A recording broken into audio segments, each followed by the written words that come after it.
Hi, I'm Terrell Turner, the host of the Law and Finance Show. And today we have a great guest on that's going to talk about a topic that is probably very, very, very critical to lawyers. I mean, it's even critical to accountants and accounting firms like myself. It's, really, how do you overcome that challenge of burnout? And how do you, not lose the love for doing what you do and practicing law and running your firm? Because there are a lot of lawyers who are experiencing that, and some of them are just rethinking their game plan altogether. Well, today we have a guest that we're going to talk about some things that he's learned in his career and things that he's helping others. And we're going to also talk about some of the great content that he is releasing to help more lawyers. So stay tuned for today's episode.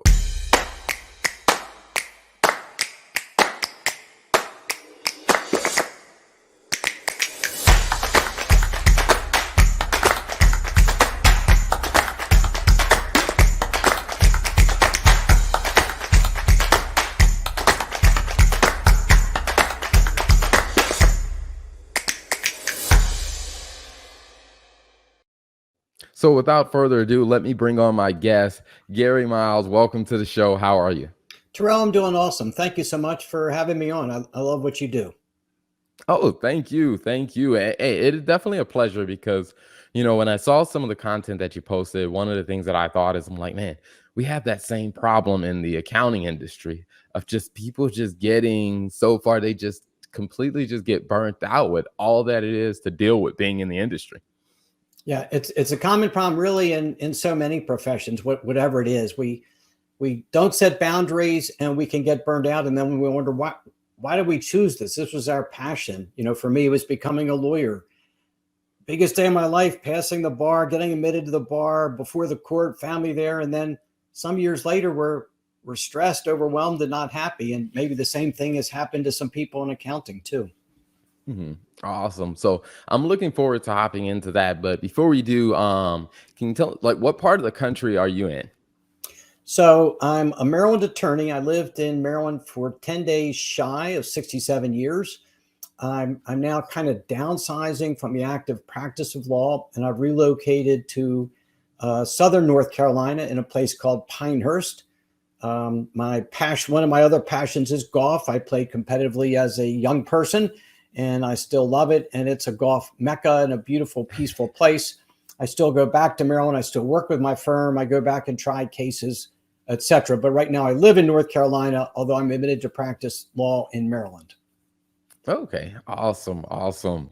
Well, welcome to North Carolina. I know you've been here for a little while, but I'm in North Carolina as well. Oh, I see. It's always great to have guests on that are from North Carolina on the show. So awesome. It's a Well, great before we state. jump in, absolutely. Before we jump into, the details of, just talking about the conversation on, preventing burnout and setting boundaries, can you tell us a little bit about your background?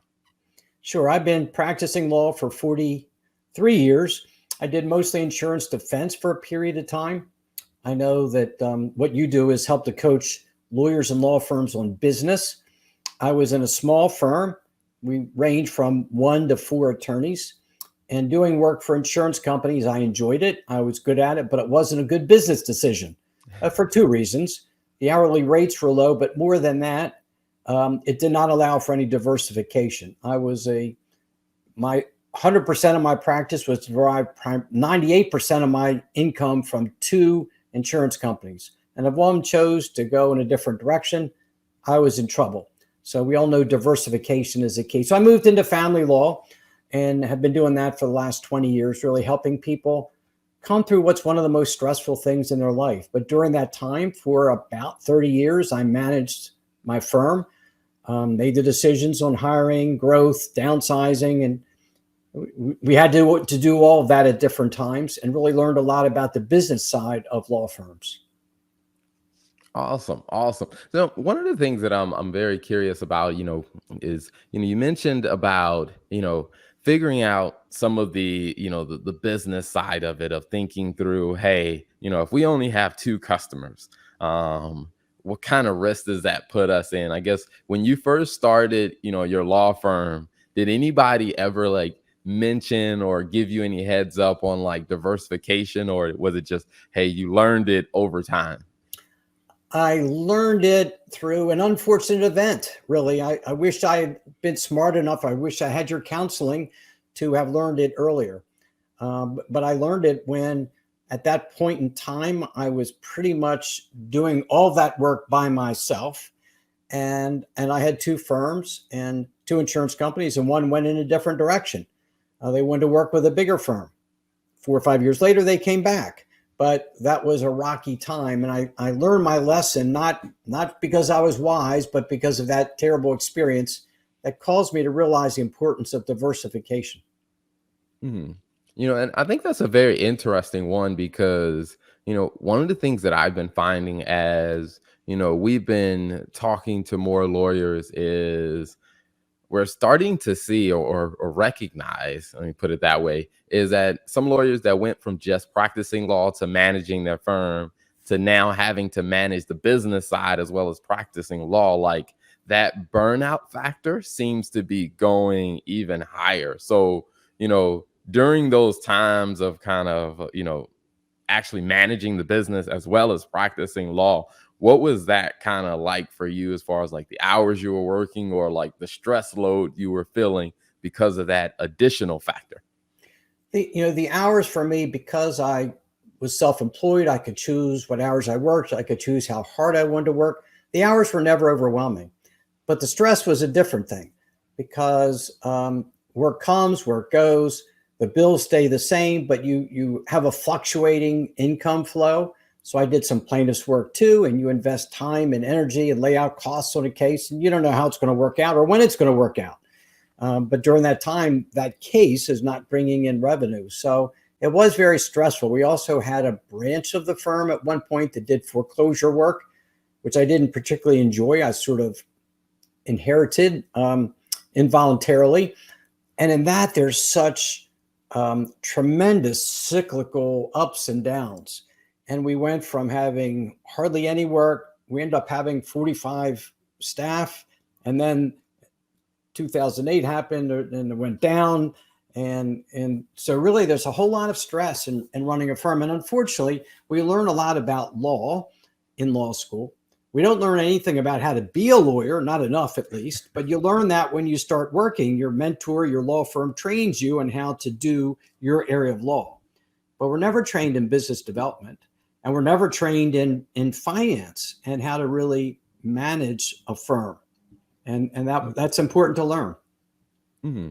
And that's where I would say my background is accounting and finance, and that's where like our firm we really play a very big role in from the bookkeeping to CFO services to helping firms understand that side of their business. And one of the things that I always tell people is that money is emotional, whether it's in personal life or in business.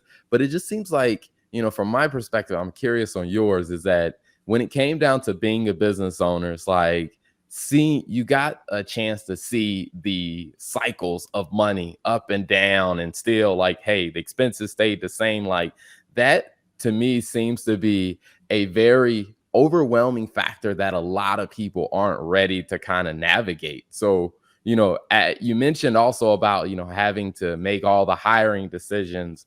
What was that like, having to keep all the pieces in mind and decide whether you hire or let people go? Yeah, hiring was probably pretty easy. It was the downsizing piece that was difficult because we work in a very nice place. We all got along, and folks became my friends. And I was probably not as analytical and perhaps too emotional, if that's the right word, emotionally connected to often make the right decision financially soon enough. Um, but the cycles were really, really difficult. What I learned from that, at least my style, was to be extremely conservative with money. When you kind of work for yourself, I didn't get a paycheck. I took money out whenever I wanted. It was my money, but I learned to leave a lot in the bank. So if I had I tried to keep 4 months in there. So if I literally had no fees for 4 months, I'd be able to pay the bills. I never had zero fees. There were some slower months, but that gave me enough cushion that I didn't live in fear all the time. And the weird thing about being a lawyer, and it's probably not the same in accounting because you may have, we've used the same accounting firm now for maybe 20 years. But in law, at least in family law, um, my client mix today will not be my client mix 2 years from now. Those clients will be gone. Their matters have been handled and new ones. So you could really say, what if I don't have any clients 2 years from now? But you learn that those things always work out. They always do. And having kind of a focus on the fact that things are going to work out instead of a fear like, I may not have any clients 2 years from now. Just know we're good. We get new clients all the time. We get referrals. People like our website, and it'll all work out. Hmm. Now, I'm curious, how long did it take you to get comfortable with that, realizing that, hey, it's going to work out? Because I talk to a lot of lawyers when they're early in the process. That is one of the questions on their mind. Well, what if we don't have any clients? And, over time, I've noticed those that practice for a while, they get to that point where they realize, like, hey, we have some processes in place and it seems to work out. Like, how long did it take for you to get comfortable in that idea? That's a good question. I don't know exactly the answer of how long because it was a process instead of an event. But it took many years, and it really comes down to fear, and how do you handle that fear? Well, the kind of the wrong way is to awfulize. That's my word. Think of the worst possible, the most awful thing that could happen, and focus on that, and kind of predict that will happen because that could happen. I mean, the worst thing could happen. But if I focus on that, I feel stressed, I feel overwhelmed, I feel defeated, and I don't show up every day in a positive, healthy, helpful way. So if instead I focus on two things, I focus on the better result, um, I'm more likely to achieve that. And if I focus on the process instead of worrying about the outcome, instead of worrying about the future, I tried to be present. What can I do today? So when I lost that insurance company, I invested money in a website. By then, at that point, we didn't really have a real website. And I got a competent professional company to build a website and market for us in a brand new area of the law. And it was money I didn't have at the time, but the return on investment was, really unbelievable. So, my thoughts are kind of twofold. Focus on the positive result instead of the negative, and be present in what we're doing instead of focusing on the outcome. Choose the activity, the priority of activity that I want to do. I play a lot of golf, and if I'm playing you, Terrell, and we're even on the 17th hole, and I have a 5-foot putt to make to stay even with you, and I think, oh my gosh, if I miss this putt, Terrell's going to be one up going into 18, and I can't win. But if instead I think, my gosh, I hit this putt 50 times yesterday on the practice green, nothing to it, I'll just focus on my stroke. And if I focus on my stroke, I'm more likely to make the putt. Nothing's guaranteed, but by focusing on the present instead of the outcome really can make a difference. Awesome. I love that. I mean, it's something that reminds me of I forgot exactly where I heard it, but maybe when I was like much younger, trying to figure things out, or like thinking that I had to have everything all figured out. And someone had said to me, it's like, what can you actually do next? Like, what is the next step? And make sure that next step is a good one. And it's amazing how just that simple mind shift that you just discussed, like, it was a huge game changer for me. Right? Fear can be paralyzing if we let it. So, get into action. I mean, I don't know what will happen 2 years from now. I may have no clients. I may have a lot. I don't know. So why worry about it? Why not? What can I do today? What can I do today to market myself, to please my clients, to get referrals? What's my plan of action? And things always work out. They always do. Mhm. Now, one other element that, as we talk to a lot of lawyers that they've talked about is, that kind of brings up a little bit of that burnout as well, is, you know, when talking to lawyers that practice in family law, and some that practice in criminal law, is just that being able to emotionally separate from the drama that may be involved in the cases. When you switched over to, family law, did you have that challenge at all? Many people do. So many people say to me, how can you ever do family law? And there is a lot of drama. And, by my experience, most of my family law cases hardly ever get tried. If they do, it's only because the other side is absurdly unreasonable because it's so expensive and stressful to try a case. For me, I focus on how I can be of service, how I can fulfill your needs, how I can help you, because you're often lost, confused, fearful, angry, hurt, all those emotions. How can I help you see the goal? Let's focus on the goal. The goal is to get you divorced. The goal is to get you your freedom. The goal is to find you the right job that'll support your income. And I don't take their drama and make it my drama. It's an opportunity to be of support and to lift them. But it is their marriage. It's not my marriage. And I almost never lose sleep worrying about my clients. I care about them. I help them. But you need to have a certain level of detachment. And I think really of like a surgeon or a doctor in certain fields, oncology, they probably lose a lot of patients and they probably can care for those patients. But to do their job well, they can't be focused on that. Their focus has to be on what they're doing and what they can do best to help their client or their patient.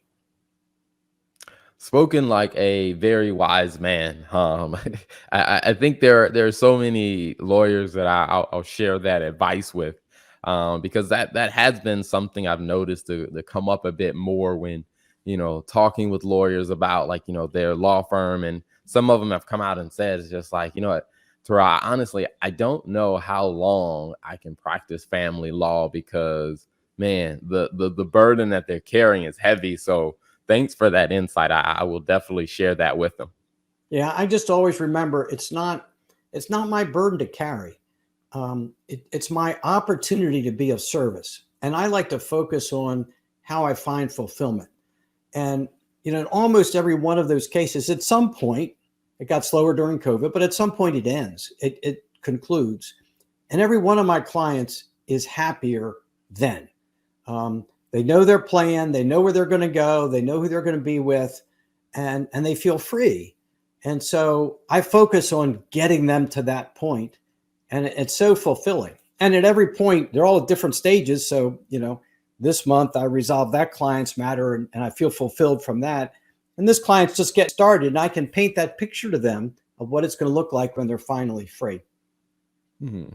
Awesome. I love it. I love it. Now, one of the things that I want to, switch to is, so the way that I found you on LinkedIn was, you were talking about some great things about, helping lawyers kind of navigate, those challenges, because I would probably guess there isn't a class in law school about avoiding burnout or setting boundaries. And so, can you tell us a little bit about, how you started getting into creating the content in that space, and what really gave you passion to help lawyers in that way? Yeah. So when I was still practicing in Maryland, I was the chair of our lawyer assistance committee. I'm sober in recovery for, it'll actually be 31 years tomorrow. And wellness is huge for me. So I practiced for a period of time as an active alcoholic. And for the last 31 years, I've gone through the process of transforming myself into recovery. In the Lawyer Assistance Committee, we tried to find lawyers and judges who had some mental health issue that was really handicapping them both with their health, but with their success and with their clients. And from there, I developed a passion to really help people be as healthy as they can. It makes me think, though, when I planted some plants a month or so ago and I forgot to water them quickly enough, and I went out to water them a couple days later and they're all drooping and sad, and I dumped a bunch of water on them, but some of them were too far gone and they didn't come back. But the others soaked up the water, they flourished, they grew, and they're healthy today. And I have a passion for finding lawyers who may be stressed, overwhelmed, fearful, burned out, and helping them to rejuvenate their life and to grow and become as successful and happy as they want to be in their practice. Nice. I love it. I love it. I mean, I think that there's such a huge need for that. Now, if people are interested in learning a lot more about kind of what you're doing, where's a good place for them to find you online? For those of your listeners who are on LinkedIn, I post almost every day on LinkedIn on some topic. This week's was authenticity. Last week's was emotional intelligence. And I post weekly with a lot of substantive information. They can find me there under my name, Gary Miles. Love to connect with any of your listeners. I also have a website, GaryMiles.net, which talks about what I do and how I help people. And you can email me at Gary@GaryMiles.net. And I'll get back to you promptly and have a courtesy call. See if I can be of help to you in achieving your goals.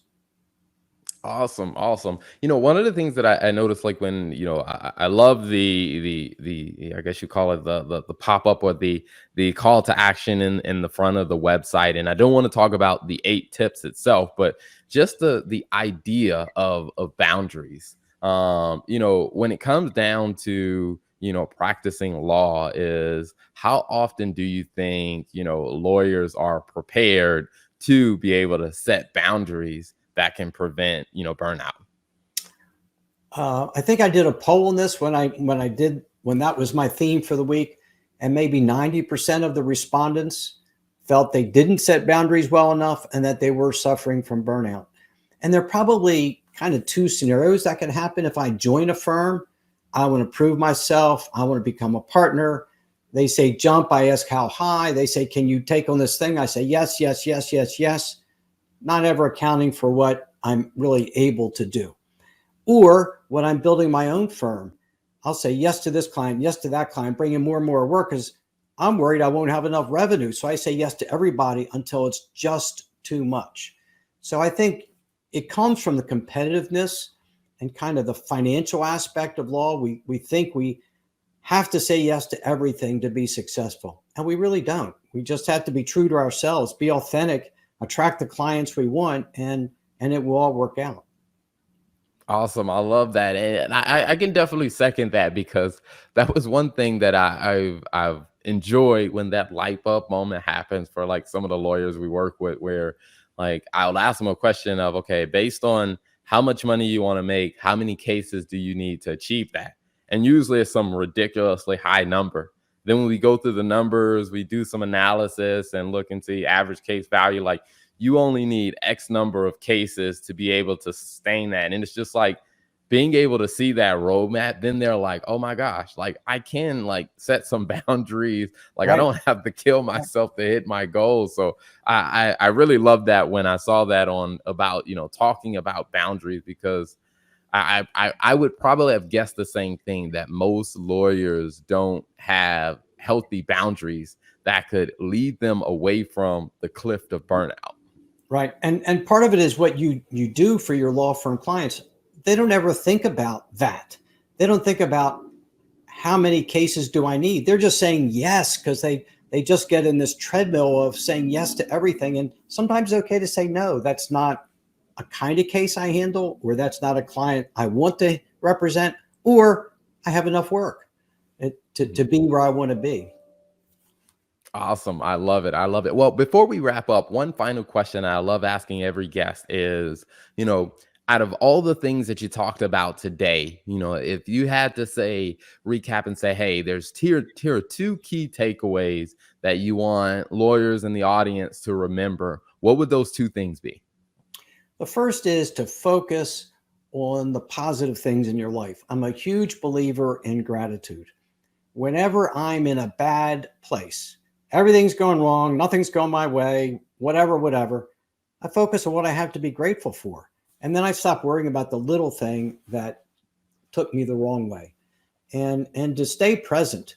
Whenever we're in the past, we live in resentment or fear of being found out for something we did wrong. If we're in the future, we're always living in worry and fear. Be present. What do I have to do today? I think, and this really isn't business related, but I think of whenever I go to I had to see a brother-in-law who was terminally ill. And if I thought about that fact that he was terminally ill, I would go in an attitude of depression and sadness.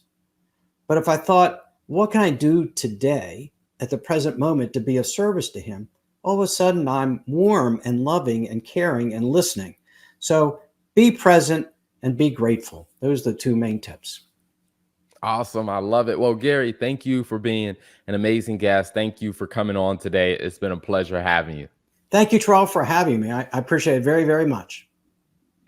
If you're looking for ideas on how to manage and grow a profitable law firm, this Facebook group is perfect for you because every week we are featuring conversations with successful lawyers and businesses related to law firms on tips, ideas, and technology that are helping many people grow and manage a profitable law firm. So if you're looking for great tips and ideas, you definitely want to click the link below so you can join the conversation and be part of the Law Firms and Finance Facebook group.